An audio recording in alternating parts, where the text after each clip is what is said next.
Peter the Great, Foreign Affairs, and Territorial Expansion. The Russia in which Peter the Great became Tsar in 1682 was thus already European in some ways, and had in any case been in contact with Western Europeans for over a century. Without Peter, Russia would have developed its European connections more gradually. Peter, by his tempo and methods, made the process a social revolution. Peter obtained his first knowledge of Western Europe in Moscow itself, where a part of the city known as the German Quarter was inhabited by Europeans of various nationalities, whom Peter often visited as a boy. Peter also, in his early years, mixed with Western travelers at Archangel, still Russia's only port, for he was fascinated by the sea and took lessons in navigation on the White Sea from Dutch and English ship captains. Like the great Elector of Brandenburg, Peter as a young man spent over a year in Western Europe, especially Holland and England, where he became profoundly aware of how his own country lagged far behind the commercial and technical advances in other societies. He had considerable talents as a mechanic and organizer. He labored with his own hands as a ship's carpenter in Amsterdam, and talked with political and business leaders about the means for introducing the newer European organization and technology into Russia. He visited workshops, mines, commercial offices, art galleries, hospitals, and forts. Europeans saw him as a kind of alien genius, a giant of a man standing a head above most others, bursting with physical vitality and plying all he met with interminable questions on their manner of working and living. He had neither the refinement nor the pretension of Western monarchs. He mixed easily with workmen and technical people, dressed cheaply and carelessly, loved horseplay and crude practical jokes, and dismayed his hosts by the squalid disorder in which he and his companions left the rooms put at their disposal. A man of acute practical mind, he was as little troubled by appearances as by moral scruples. Exposure to the West, 436. Peter, on his visit to Europe in 1697 to 1698, recruited almost 1,000 experts for service in Russia, and many more followed later. He cared nothing for the civilization of Europe, except as a means to an end, and this end was to create an army and a state that could stand against the most powerful European states. His aim from the beginning was in part defensive, to ward off the Poles, Swedes, and Turks who had long pushed against Russia, and in part expansionist, to obtain warm-water seaports on the Baltic and Black Seas, which would offer year-round access to trade with Europe. For all but 2 years of his 4-decade reign, Peter was at war. 230. The aspirations of Peter the Great are represented in this formal portrait of a monarch whose clothing and appearance resemble the style of Western European elites in the early 18th century. Holton Archive, Getty Images. 437. The Poles were a receding threat to Peter's ambitions. A Polish prince had indeed been elected Tsar of Muscovy during the time of troubles, and for a while the Poles aspired to conquer and Catholicize the Great Russians. But in 1667, the Russians had regained Smolensk and Kiev, and the growing anarchy in Poland made that country no longer a menace, except as the Swedes or others might install themselves in Polish territories. The Ottoman Turks and their Tatar dependencies, though no longer expanding, were still obstinate foes. Peter, before going to Europe, managed in 1696 to capture Azov at the mouth of the Don, but he was unable to hold any of the Black Sea coast, and he came to recognize the inferiority of the Russian army during these campaigns. The Swedes were at this time the main enemy of Russia. Their army, for its size, was still probably the best in Europe. They controlled the whole eastern shore of the Baltic, including the Gulf of Finland. In 1697, the Swedish king having died, Peter entered into an alliance with Poland and Denmark to partition the overseas possessions of the Swedish house. Polish threat recedes 231. Peter, meanwhile, with his imported officers and technicians, reformed the training, discipline, and weapons of the Russian army. The Swedes, eventually Charles XII invaded Russia with a large and well-prepared force. Peter used against him the strategy later used by the Russians against Napoleon and Adolf Hitler. He drew the Swedes into the endless plains, exposing them to the Russian winter, which happened to be an exceptionally severe one. And in 1709, at Poltava in South Russia, he met 438. The new king of Sweden, the youthful Charles VII, was in some ways as crude as Peter. As an adolescent, he had sheep driven into his rooms in the palace in order to enjoy the warlike pleasure of killing them, but he proved also to have remarkable aptitude as a general. In 1700, at the Battle of Narva, with an army of 8,000 men, he routed Peter's 40,000 Russians. The Tsar thus learned another lesson on the need to reform and westernize his state and army. Fortunately for the Russians, Charles XII, instead of immediately pressing his advantage in Russia, spent the following years promoting Swedish interests in Poland, where he forced the Poles to elect his preferred Polish ally as their king, and overwhelmed a demoralized remainder. The entire Swedish army was destroyed at Poltava, only the king and a few hundred fugitives managing to escape across the Turkish frontier.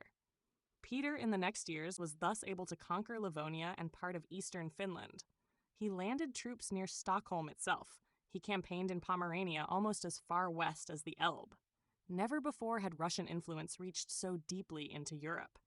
The imperial day of Sweden was now over, terminated by Russia. Peter had won for Russia a piece of the Baltic shore, and with it, warm water outlets. These significant developments were confirmed in the Treaty of Neustadt, which ended the Great Northern War, 1700 to 1721, and opened the eastern Baltic to the ascending power of Russia. War is surely not the father of all things, as has been sometimes claimed, but these wars did a good deal to shape Imperial Russia. The undisciplined, poorly organized Russian army was transformed into a professional force of the kind maintained by Sweden, France, or Prussia.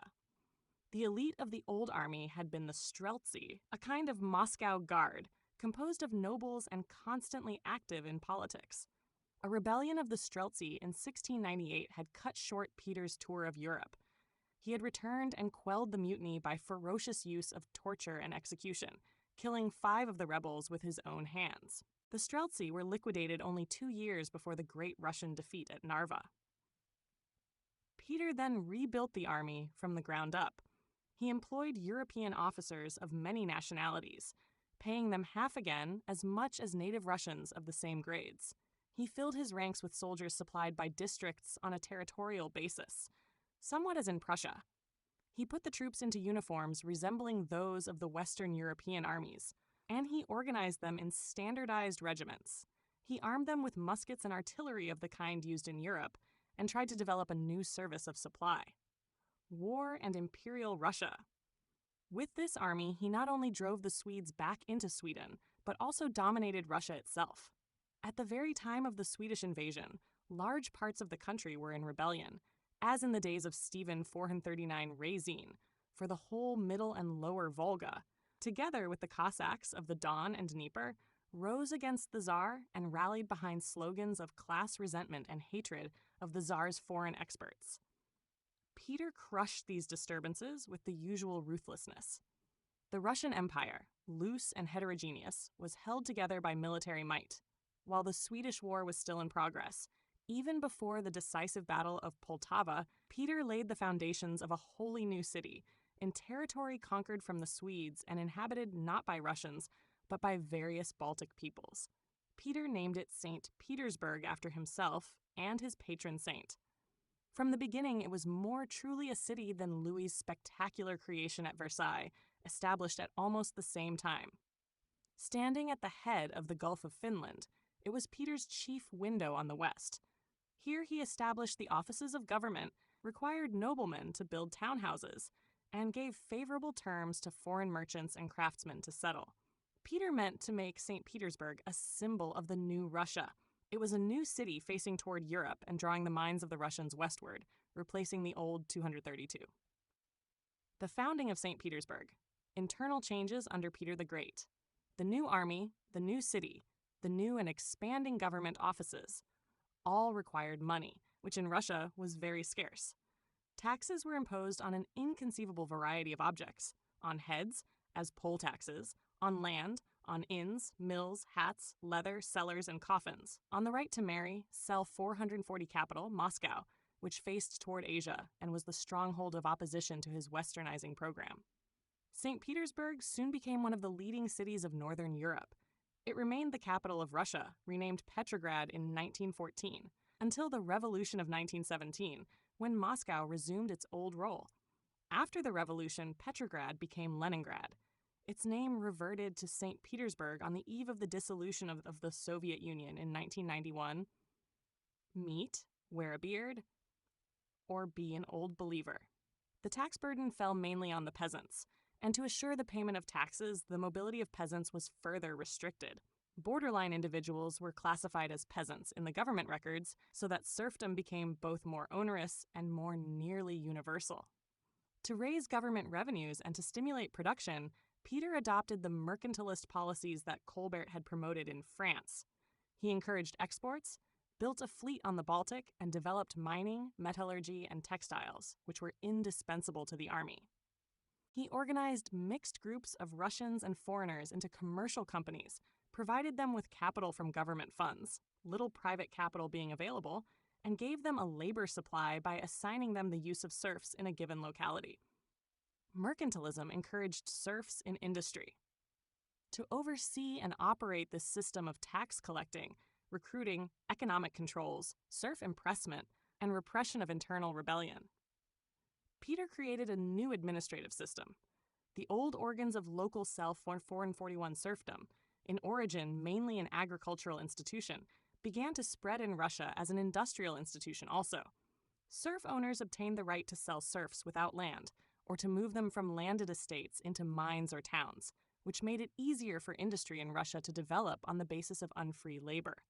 Nor were the employers of serfs in these government enterprises free to modify or abandon their projects at will. They too were simply in the Tsar's service. The economic system rested largely on impressment of both management and labor, not on private profit and wages as in the increasingly capitalistic economies of Western Europe. In this way, Peter's efforts to force Russia to a European level of material productivity widened the social differences between Russia and Western Europe. Government wasted away. The Duma and the National Assembly, ineffective in that they could not function without disorder, now disappeared. In their place, Peter put a Senate dependent on himself, and 10 territorial areas called governments, or guberni. The church he ruled through his procurator of the Holy Synod. At the top of the whole structure was the Tsar himself, an absolute ruler and autocrat of all the Russias. Dissatisfied with his son, he asserted the right for each Tsar to name his own successor. Transmission of supreme power was thus put outside the domain of law, and in the following century, the accession of Tsars and Tsarinas was marked by strife, conspiracy, and assassination. The whole system of centralized absolutism, while in form resembling that of the absolutist European monarchies, notably France, was in fact significantly different, for it lacked legal regularity, was handicapped by the poor education of many officials, and was imposed on a turbulent and largely unwilling population. The empire of the Romanovs has been called a state without a people. New Administrative System 233-442. The construction of the city of St. Petersburg became the most important architectural project in Peter the Great's long-term campaign to westernize Russian society. This new city was designed to be a Western-looking capital and a new center for commercial contacts with Western Europe. Like the construction of the French palace at Versailles, the Russian Tsar's architectural goals required the labor of thousands of poor workers and peasants. 234, a generation after Peter's death. Offices in the army and government were filled by men of property and birth. After Peter's revolution, as after some others, the new upper class became merged with the old. 443, Peter sought to assure the success of his reforms by developing what was called state service, which his predecessors had already begun. Virtually all landowning and serf-owning aristocrats were required to serve in the army or civil administration. Offices were multiplied to provide places for all. In the state service, birth counted for nothing. Peter used men of all classes. Prince Dolgoruki was of the most ancient nobility. Prince Menshikov had been a cook. The tax administrator, Kurbatov, was an ex-serf, and many others were foreigners of unknown background. Status in Peter's Russia depended not on inherited rank, which Peter could not control, but on rank in his state service. History wrote a Scot serving in Peter's army, scarcely affords an example where so many people of low birth have been raised to such dignities as in Tsar Peter's reign, or where so many of the highest birth and fortune have been leveled to the lowest ranks of life. In this respect especially, Peter's program resembled a true social revolution. It created a new governing element in place of the old, almost what in modern terms would be called a party, a body of radical reformers, working zealously for the new system with a personal interest in its preservation. These men, during Peter's lifetime and after his death, were the bulwarks against an anti-reform reaction, and they became the main agents in making Peter's revolution endure after he died. In time, the new families evolved into hereditary positions themselves. The priority of state service over personal position was abandoned. Peter's social revolution. Revolutionary also, suggesting the Great French Revolution or the Russian Revolution of 1917, were Peter's unconcealed contempt for everything reminiscent of the old Russia and his zeal to re-educate his people in the new ways. He required all gentry to put their sons in school. He sent many abroad to study. He simplified the Russian alphabet. He edited the first newspaper to appear in Russia. He ordered the preparation of the first Russian book of etiquette, teaching his subjects not to spit on the floor, scratch themselves, or gnaw bones at dinner, to mix men and women in social events, to converse pleasantly, and to look at people while talking. The beard he took as a symbol of Muscovite backwardness. He forbade it in Russia, and himself shaved a number of men at his court. He forced people to attend evening parties to teach them manners. He had no respect for hereditary aristocracy, torturing or executing the highborn as readily as the peasants. As for religion, Peter was described as a pious man who enjoyed singing in church, but he was contemptuous of ecclesiastical dignity. Like many revolutionists since his time, he was aggressively secular. The results of Peter's revolution. 444. Peter's tactics provoked a strong reaction. Some adhered strictly to the old ways. Others simply thought that Peter was moving too fast and too indiscriminately toward new and alien social behaviors. Many Russians resented the inescapable presence of foreigners, who often looked down on Russians and who enjoyed special privileges, such as the right of free exit from Russia and higher pay for similar employment. One center around which malcontents rallied was the church. Another was Peter's son Alexis, who declared that when he became Tsar, he would put a stop to the innovations and restore respect for the customs of old Russia. Peter, fearing his own son's collaboration with anti-reform conspirators, had Alexis tortured to death. This was the violent familial context in which Peter abolished the rule of hereditary succession to the Tsardom. He would stop at nothing to remake Russia in his own fashion. Resistance to reforms. Peter died in 1725, proclaimed the Great in his own lifetime by his admiring Senate. Few persons in all history have exerted so strong an individual influence, which indirectly became more far-reaching as the stature of Russia itself grew in later centuries. Though the years after Peter's death were years of turmoil and vacillation, his revolutionary changes held firm against those who would undo them. It was not simply that he imposed European reforms on Russia and conquered a place on the Baltic. These developments might have come about in any case.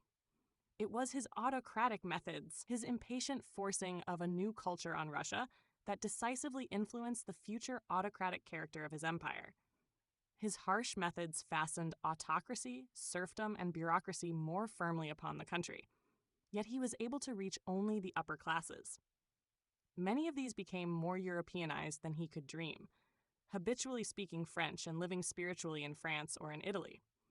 But as time went on, many upper-class Russians, because of their very knowledge of Europe, became patient of the stolid immovability of the peasants around them, felt estranged from their own country, or were troubled that their position rested on the degradation and enslavement of other human beings. Russian psychology, often mysterious to later generations in Western Europe, could perhaps be explained in part by the violent paradoxes set up by rapid Europeanization. As for the peasant masses, 235 they remained outside the new system, egregiously exploited, separated from their rulers and their social superiors, regarded by them as brutes or children, never sharing in any comparable way in their increasingly Europeanized civilization. Much of this worked itself out in the social conflicts of later times. As for Peter's own time, Russia, by his efforts, came 445 clearly out of its isolation, its social elites and government reorganized to play a part in international affairs, and its history thenceforward was a part of the history of Europe and increasingly of the world. Russia, like Prussia and the Austrian monarchy, was to be counted among the powers of Europe. Exclusion of peasants. The growth of Russia in the West.